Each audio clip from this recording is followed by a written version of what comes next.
Hello friends, welcome to my blogging channel. তো তোমাদেরকে নতুন একটা ব্লগে নতুন একটা সকালে অনেক অনেক স্বাগত। তো তোমাদের সামনে আজকে যে ভিডিওটা নিয়ে আসছি সেটা হচ্ছে পাঞ্জাবের বিভিন্ন স্টেশন। তো ট্রেন থেকে স্টেশনগুলো দেখতে দারুণ লাগছিল, তবে ঠিকঠাক করে জানলা খুলতে পারছিলাম না, কারণ প্রচুর পরিমাণে ঠান্ডা হাওয়া আসছিল আর পাপাই আছে, ঠান্ডা লেগে যাওয়ার একটা সম্ভাবনা ছিল। আর পাঞ্জাবে কিন্তু প্রচুর পরিমাণ ঠান্ডা, কলকাতার তুলনায় তো এখানে প্রচুর পরিমাণে ঠান্ডা। তো তোমরা যারা যারা জানো তারা তো জানোই যে এখানে প্রচুর পরিমাণে ঠান্ডা, তাই জানলাটা আমি খুলেছিলাম, কিন্তু জানলার মানে সাদা যে কাঁচটা ওটাই লাগানো ছিল, পুরোটা খুলে দিতে পারিনি কারণ ঠান্ডা লেগে যাওয়ার সম্ভাবনা থাকার জন্য। তবুও যাতে ক্লিপ নেওয়া যায় তাই তো সাদা কাঁচটা নামিয়ে দিয়েছিলাম। তো তোমরা দেখতে থাকো কেমন ধরনের কি ভাবে দেখাচ্ছি সেটা একটু দেখো। তো স্টেশনগুলো থেকেও বিভিন্ন এরিয়াগুলো দেখতে তো ভীষণ পরিমাণে সুন্দর লাগছিল, আর এত সুন্দর নিজের চোখে লাগছিল যে আমি তোমাদের সঙ্গে শেয়ার না করে নিয়ে পারলাম না, তো তাই একটু ভিডিও করে নিচ্ছিলাম। তোমরা দেখো কেমন লাগছে।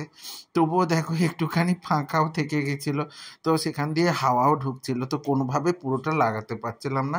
তো কারণ ওখানে পুরোটা লাগিয়ে দিলে মাঝে মাঝেই জানলাটা কিন্তু উঠে যাচ্ছে, তাই পুরোটা না লাগাতে পারলেও যতটা লাগাতে পেরেছি তার মধ্যেই তোমাদেরকে দেখানোর চেষ্টা করলাম। তো তোমরা দেখো, আশা করি তোমাদের ভালো লাগবে। এরিয়াটা অন্যরকমই এবং জায়গাটা তো ভীষণ পরিমাণে সুন্দর।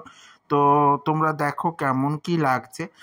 আর পাঞ্জাবের এরিয়াগুলো বেশ ফাঁকা ফাঁকা, মানে সে পরিমাণ ঘিঞ্জি না, আর প্রচুর যে জনবসতি বা প্রচুর যে লোকজন আছে সেটাও দেখা যাচ্ছিল না, খুব পরিমাণে ফাঁকা ফাঁকাই। আর তার মধ্যে কিছু কিছু চাষের জমি, ধান চাষ, তার সঙ্গে সঙ্গে গম চাষ, বিভিন্ন ধরনের চাষযোগ্য জমি দেখা যাচ্ছিল, তবে সেটার পরিমাণও খুব বেশি নয়, কিন্তু কমই। কারণ এখানে খুব একটা চাষের জমি আমি দেখতে পাইনি, তো যেটুকু দেখেছি সেটাও তোমাদের সঙ্গে শেয়ার করে নিলাম। তো তোমরা কে কে পাঞ্জাব এসছো বলো, এবং পাঞ্জাবের এই এরিয়াগুলোর মধ্যে দিয়ে গেছো। তবে দিল্লি যেতে গেলে অনেক সময় পাঞ্জাবের ওপর দিয়েই যেতে হয়, বা অনেক সময় আবার দিল্লি হয়ে পাঞ্জাবে আসে। তো বিভিন্ন রকম রুটের গাড়িগুলোতে গেলে পাঞ্জাবের কিছুটা নিদর্শন বা কিছুটা জায়গা তোমরা দেখতেই পাবে। তোমরা যারা যারা এসছো তারা কিন্তু আমার ব্লগের সাথে শেয়ার করে নিও কমেন্টের মাধ্যমে যে তোমাদের কেমন কি লেগেছে। তো আমার তো বেশ ভালো লাগছিল, আর ফার্স্ট টাইম এক্সপিরিয়েন্স। আর সঙ্গে একটা মনের মধ্যে বিশাল পরিমাণে চাওয়া যে আমি যাব স্বর্ণ মন্দির দেখতে। তো বিশেষ করে বিশেষ আকর্ষণ হচ্ছে স্বর্ণ মন্দির দেখতে যাওয়া। তো সেটা একটা বিশাল ধরনের আনন্দ ছিল। তারপর লুধিয়ানা পৌঁছে গেছিল, আর লুধিয়ানা শহরটা আমার বেশ ভালো লেগেছিল। বেশ সাজানো গুছানো ঘরবাড়ি, সাজানো গোছানো টাইপের ফ্ল্যাট টাইপের বাড়ি। তো পুরোটাই আমি তোমাদের সঙ্গে শেয়ার করব বলে লুধিয়ানা শহরটার আমি বেশ কিছুটা ভিডিও নিয়েছিলাম, কারণ ওই সময়টা আমি একটু দরজার সামনে দাঁড়িয়েছিলাম। তো দরজার সামনে থেকে দেখো জায়গাটা খুবই সুন্দর লাগছে, খুবই সুন্দর আবহাওয়া, এবং তার উপর বাড়ি ঘরগুলো তো দেখতে অসাধারণ লাগছে। আমার তো খুবই ভালো লাগছে। তো তোমাদের কেমন লাগছে অবশ্যই তোমরা জানিও, কারণ তোমাদের এই কমেন্টগুলো আমার ক্ষেত্রে বিশাল পরিমাণে একটা মানে ভালো লাগা বা ভালো চাওয়া বলতে পারো। তো আমার ভিডিওগুলো ছাড়াও তোমরা কী ধরনের ভিডিও চাইছো অবশ্যই আমাকে একটু জানিও। আমি চেষ্টা করব তোমাদের সঙ্গে সেই ধরনের ভিডিওগুলো দেওয়ার।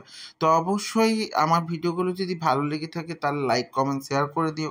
আর ইউটিউব থেকে যারা দেখবে তারা সাবস্ক্রাইব করে দিও এবং সাথের বেল আইকনটা ক্লিক করে দিতে ভুলে যেও না, যাতে আমার ভিডিওগুলো তোমাদের সামনে সবার প্রথমে চলে আসে। তো তোমরা লুধিয়ানা শহরটা দেখতে পেলে। তো লুধিয়ানা শহরের ঘরবাড়িগুলো দেখো একদম সাজানো গোছানো, একটা মানে নির্দিষ্ট শেপের মতো বাড়ি। এটা দেখতে তো বেশ ভালোই ছিল। আর এই এরিয়াগুলো আমার ক্ষেত্রে বেশ ভালো লেগেছিল। বারবারই আমি বলছি কেন, আমি কিন্তু নতুন এসেছি, আর আমার নতুন জায়গা পর্যবেক্ষণ করতে দারুণ লাগে। আর তবে আমি এই একা একা ট্রাভেল করা, তোমরা বলবে একা কোথায়, মৌলি আর পাপাই ছিল, কিন্তু মৌলি পাপাইকে নিয়ে ট্রাভেল করা বলতে ওরা তো আমার উপরই ডিপেন্ডেবল। তো পাপাই তো বড্ডই ছোট, আর মৌলিও অসুস্থ, আর তার সঙ্গে সঙ্গে ওর পক্ষে ও কোনোদিনই বাইরে তেমনভাবে ট্রাভেল করেনি। তবে ও কলকাতা খুব ভালো করে চেনে, আমি কলকাতা বরং অত ভালো চিনি না। তো কিন্তু পাঞ্জাবের মতো জায়গায় আসতে গিয়ে ওর তো একটু প্রবলেমই হবে। তাই এইভাবে ট্রাভেল করতে পেরে আমি খুবই পরিমাণে খুশি হয়েছিলাম। তো আমার ব্লগগুলো ভালো লাগলে অবশ্যই তোমরা আমাদের পাশে থেকো এবং ভালোবাসা দিও। আর তোমাদের ভালোবাসাতেই আমি কিন্তু নতুন, নতুন ভিডিও আনতে সুযোগ বা আনন্দ পাচ্ছি। তো দেখা হচ্ছে নতুন একটা ব্লগে, নতুন একটা সকালে। ততক্ষণের জন্য ভালো থেকো, সঙ্গে থেকো।